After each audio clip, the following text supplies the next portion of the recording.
সিডনির Bondi সমুদ্র সৈকত রোববার সন্ধ্যায় আতঙ্কে পরিণত হয়। ইহুদি সম্প্রদায়ের একটি জনাকীর্ণ অনুষ্ঠানে বন্দুক হামলায় সন্দেহভাজন হামলাকারী সহ অন্তত 10 জন নিহত। পুলিশ জানিয়েছে, স্থানীয় সময় প্রায় সন্ধ্যা 6:45 ক্যাম্পবেল প্যারেডের কাছে গুলি ছোড়া শুরু হলে 9 জন নিহত এবং অন্তত 18 জন আহত হন। সে সময় চানুকা বাই দ্য সি উদযাপনে হাজারো মানুষ জড়ো হয়েছিলেন। ঘটনাস্থলে ফুটেজে দেখা যায়, গুলির শব্দ শোনা মাত্রই আতঙ্কিত জনতা সৈকত জুড়ে ছুটাছুটি শুরু করেছে।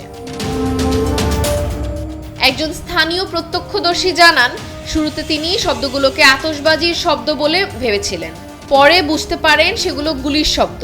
বসুন্ধরা ডায়াপেন্ট এখন আরো উন্নত। এই হট এয়ার থ্রো টপশিট দ্রুত শোষণ করে সোনামণিকে দেয় কোমল অনুভূতি। তিনি বলেন, প্রথমে প্রায় 6টি গুলির শব্দ শোনা যায়, এরপর 2 থেকে 3 মিনিট সময় ধরে টানা গুলি চলে। তার ধারণা মতে 40 থেকে 50টি গুলি ছোড়া হয়, এরপর অল্প বিরতি দিয়ে আরও 2টি গুলির শব্দ শোনা যায়।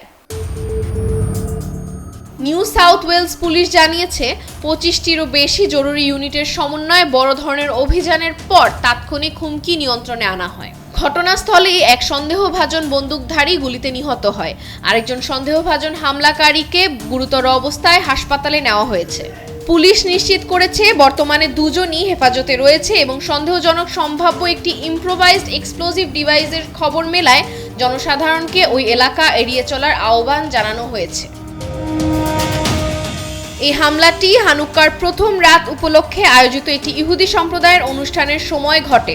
সম্প্রদায়ের সদস্যরা বলছেন, হামলার সময় ও স্থান দেখে এটি পরিকল্পিত বলে মনে করা হচ্ছে। তারা জানান, অনুষ্ঠানটি মূলত শিশুদের জন্য হলেও সেখানে পরিবার, প্রাপ্তবয়স্ক ও আরও বয়স্কদের উপস্থিতি ছিল। আহতদের মধ্যে রয়েছে দায়িত্ব পালনরত 2 পুলিশ কর্মকর্তা, এক্সিকিউটিভ কাউন্সিল অফ অস্ট্রেলিয়ান জিউরির একজন জ্যেষ্ঠ মিডিয়া কর্মকর্তা। প্রধানমন্ত্রী অ্যান্থনি আলবানিজ ঘটনাটিকে মর্মান্তিক ও ভীতিকর বলে বর্ণনা করেছেন।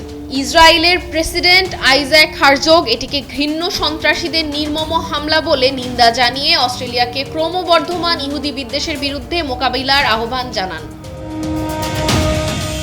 বিশ্বের কঠোরতম আগ্নেয়াস্ত্র আইনের মধ্যে একটি রয়েছে অস্ট্রেলিয়ায়।